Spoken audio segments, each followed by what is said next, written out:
எங்கன்னா நம்ம குளித்தலை, குளிர் தண்டலை என்ற பெயர் நாளடைவில் மருவி குளித்தலை ஆனது. கரூர் மாவட்டத்தின் ஒரு முக்கியமான ஆரம்ப நகரம். அதாவது முதல்ல திருச்சி மாவட்டத்தில் இருந்தது, அப்புறம் கரூர் மாவட்டத்துக்கு மாற்றப்பட்டது. இது ஒரு பெரிய நகரம்னே சொல்லலாம். இங்கிருந்து 4 இடங்களுக்கு திசைகளுக்கு சாலைகள் பிரிக்கின்றன. முசிறி, தொட்டியம், சேலம் போன்ற இடங்களுக்கு ஒரு சாலையும், இங்க பாத்தீங்கன்னா தோகமலை வழியாக மணப்பாறைக்கும் சாலைகள் பிரிக்கின்றன. அதே போல திருச்சி கரூர் தேசிய நெடுஞ்சாலையில சென்டர் பாயிண்டா இந்த ஊர் இருக்கு. திருச்சி கரூர் ரயில் நிலையத்துல சென்டர் பாயிண்டா ரயில் நிலையம் இருக்கு. நம்ம ஏத்தாப்பால நிக்கிறது எதுனா Karur Tiruchirappalli diesel electric multiple unit train.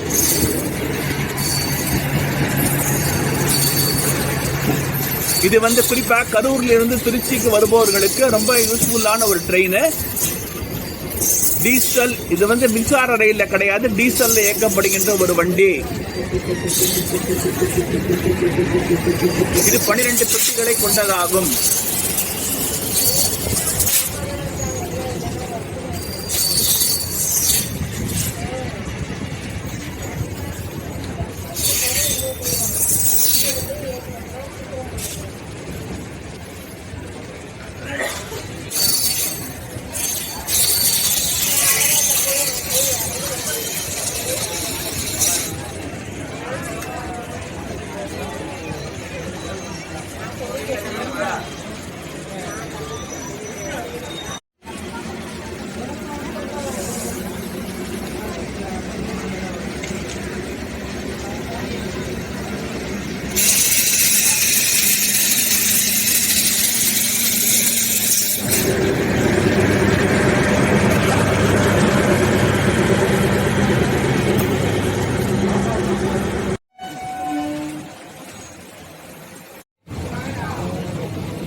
நாம் இப்ப இருக்கிற எந்த ஸ்டேஷன்ல இருக்கோம்? லாலாப்பேட்டை, கரூர் மாவட்டத்தில் ஒரு முக்கியமான ஒரு இடம். அது முக்கியமான ரயில் நிலையம். இது இங்கேயும் நிறைய கும்பல் ஏறும். லாலாப்பேட்டைங்கிறது ஒரு கிருஷ்ணராயபுரம், மகாதானபுரம்னு சுற்றி நிறைய கிராமங்கள், லாலாப்பேட்டை சுற்றி நிறைய கிராமங்கள் இருக்கு. இங்கேருந்து நிறைய பேர் திருச்சி, ஈரோடு, கோயம்புத்தூர் போறதுக்கு இங்க ட்ரெயின் ஏறுவாங்க. இது ஒரு முக்கியமான ரயில் நிலையம். காலையில வரும்போது பார்த்துருப்பீங்க, திருச்சி கரூர் தேசிய நெடுஞ்சாலை நமக்கு ஆப்போசிட் பக்கம் போயிட்டு இருந்து இப்ப இந்த பக்கமா வருது. லாலாப்பேட்டை மேம்பாலத்திற்கு பிறகு திருச்சி கரூர் தேசிய நெடுஞ்சாலையானது எதிர்பக்கம் வரும். இப்ப நாம் நெருங்கிட்டு இருக்கிற இடம் எதுனா மகாதானபுரம். கரூர் மாவட்டத்தில் ஒரு முக்கியமான ஒரு நகரம் அது கரூர் மகாதானபுரம். இங்க ஸ்டாப்பிங் இருக்கு. இங்கதான் நம்ம வந்துட்டு இருக்கோம். இங்க என்னன்னா ஹைவேவும் ஸ்டேஷனும் ஹைவேவும் பக்கத்திலே இருக்கும். மகாதானபுரம்.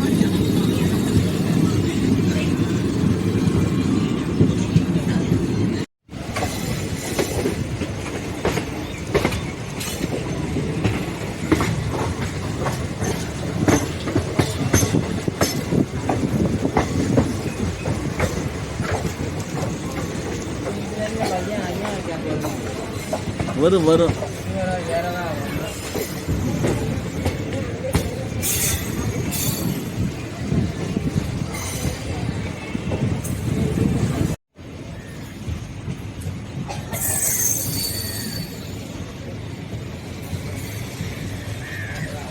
இப்ப நம்ம மகாதானபுரம் ரயில் நிலையத்தை நெருங்கி விட்டோம். ரயிலும் ரோடும் பக்கத்தில் இருக்கக்கூடிய ஒரு ரயில் நிலையம். பாத்தீங்கன்னா பக்கத்திலேயே பஸ் ஸ்டாப் இருக்கு. ட்ரெயின்ல ஏதாவது ப்ராப்ளம்னா கூட நம்ம இறங்கி இங்க பஸ்ஸை பிடிச்சி திருச்சிக்கு வந்து விடலாம்.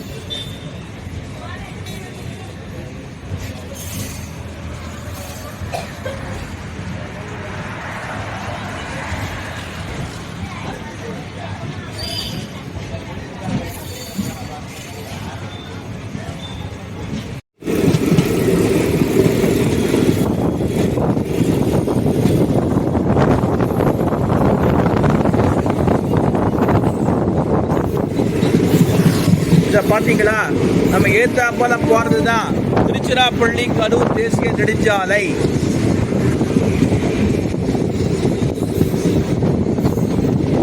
இடம் பேர் கிருஷ்ணராயபுரம் என்று பெயர்.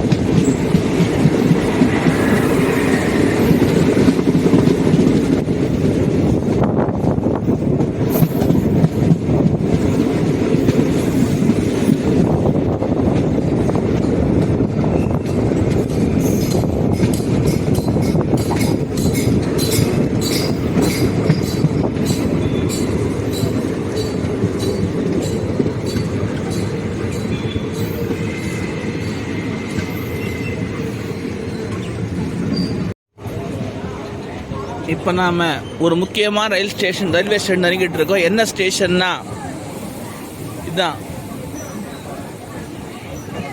வீரராக்கியம். ஒரு முக்கியமான ரயில்வே ஸ்டேஷன், கரூர் மாவட்டத்தில் ஒரு முக்கியமான ரயில்வே ஸ்டேஷன் வீரராக்கியம் ரயில் நிலையத்தை நாம் நெருங்கி கொண்டிருக்கிறோம். இங்கிருந்து கரூர் சுமார் 9 கிலோமீட்டர் தொலைவில் கரூர் சந்திப்பு உள்ளது.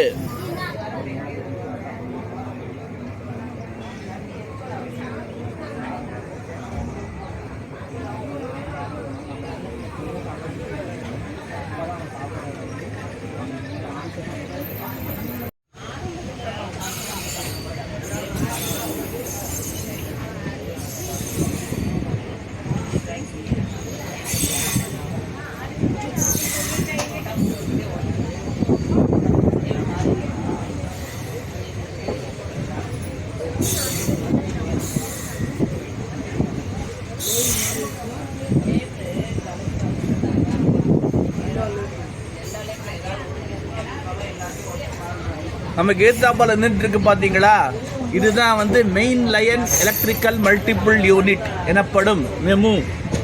கிட்டத்தட்ட 200 கிலோமீட்டர் இந்தியன் ரயில்வேல 200 கிலோமீட்டர் டிஸ்டன்ஸ் உள்ள ஊர்களுக்கு இந்த ரயில்கள் இயக்கப்படுகின்றன. அதனுடைய ரேக்கு தான் திருச்சிக்கு செல்வதற்காக இந்த அங்கேருந்து இங்கே Palakkad main line EMU car ஷெட்லேருந்து வந்திருக்குது. அதை இப்போ வந்து திருச்சிக்கு கொண்டு போகிறாங்க. சில காரணங்களுக்காக இந்த ஸ்டேஷனில் நிறுத்தி வச்சிருக்கிறாங்க. பாருங்கள், main line electrical multiple unit.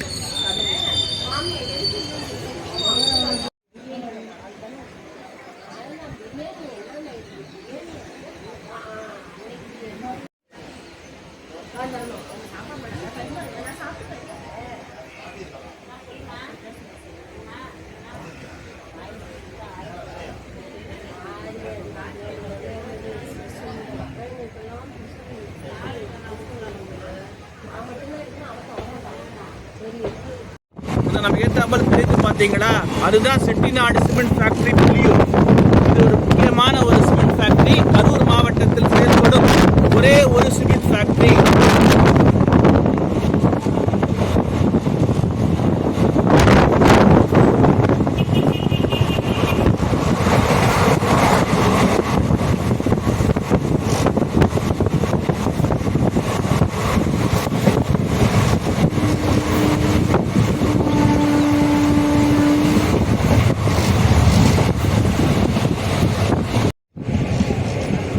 இப்பொழுது நாம் கரூர் ரயில் நிலையத்தை நெருங்கி விட்டோம். நமக்கு ஏற்றா போல தெரியுது பார்த்தீங்களா, அதுதான் கரூர் திண்டுக்கல் ரயில் பாதை.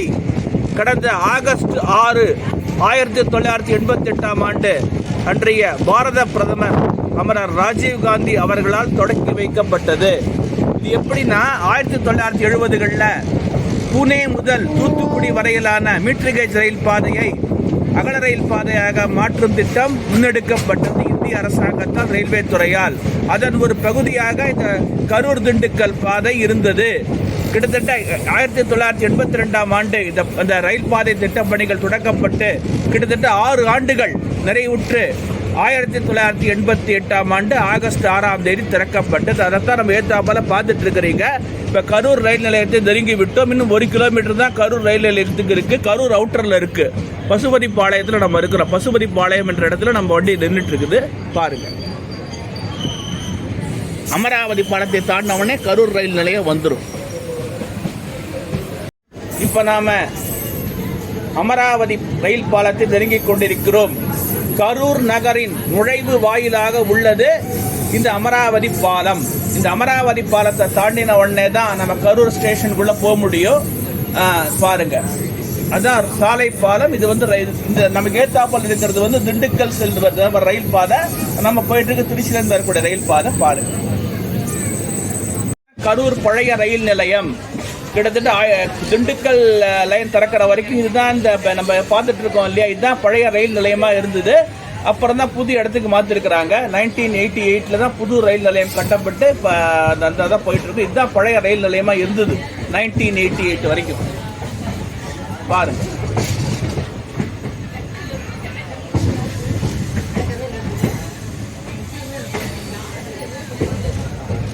அப்பெல்லாம் பாத்தீங்கன்னா வெறும் 8 கோச்சோட தான் ட்ரெயின்கள் போகும். இன்னைக்கு பாத்தீங்கன்னா 24 கோச் வரைக்கும் போகுது. காலத்தின் தேவையை கருதி புதிய ரயில் நிலையம் அமைக்கப்பட்டது. 24 பெட்டிகள் இருக்கிற நீண்ட கால அடிப்படையில் அந்த ரயில் நிலையத்தை நம்ம நெருங்கிட்டு இருக்கு. இதுதான் புது ரயில், கரூர் புதிய ரயில் நிலையம். பாருங்க, இதோ நமக்கு ஏற்றா போல நிற்கிற ட்ரெயின் தான் ஈரோடிலிருந்து திருச்சி வரக்கூடிய ரயில். இதனுடைய பேரிங் ட்ரெயின் சொல்லலாம். இதனுடைய ஜோடி வண்டி பேரிங் ட்ரெயின். திருச்சி ஈரோடிலிருந்து காலை 7:45 மணிக்கு புறப்பட்டு திருச்சிக்கு பிற்பகல் 12 மணிக்கு வரக்கூடிய பேசஞ்சர் வண்டி. இதனுடைய பேரிங் ட்ரெயின்.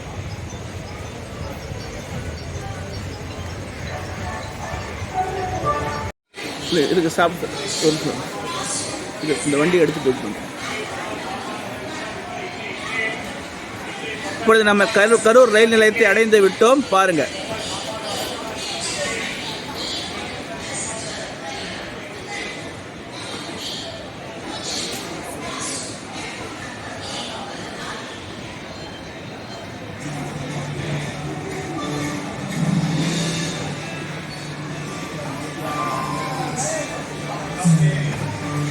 இப்ப நம்ம கரூர் ரயில் நிலையத்தை கடந்து விட்டோம்.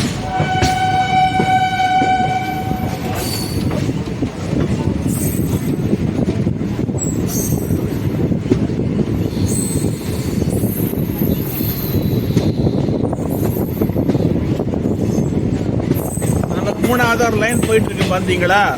அதுதான் சேலம் செல்லுகின்ற ரயில் பாதை. நாமக்கல் வழியாக, அதாவது நாமக்கல் மோகனூர் வழியாக சேலம் செல்கின்ற ரயில் பாதை இப்பொழுது கடந்த இப்போ பார்த்தீங்கன்னா 25 ஆண்டுகளுக்கு முன் உருவான இந்த பாதை வந்து கஸ்டம்ஸ் கட்டியில் துவக்கி வைக்கப்பட்டது. இந்த லைனை தான் கிராஸ் பண்ணி நம்ம போயிட்டு இருக்கிறோம். பாருங்க.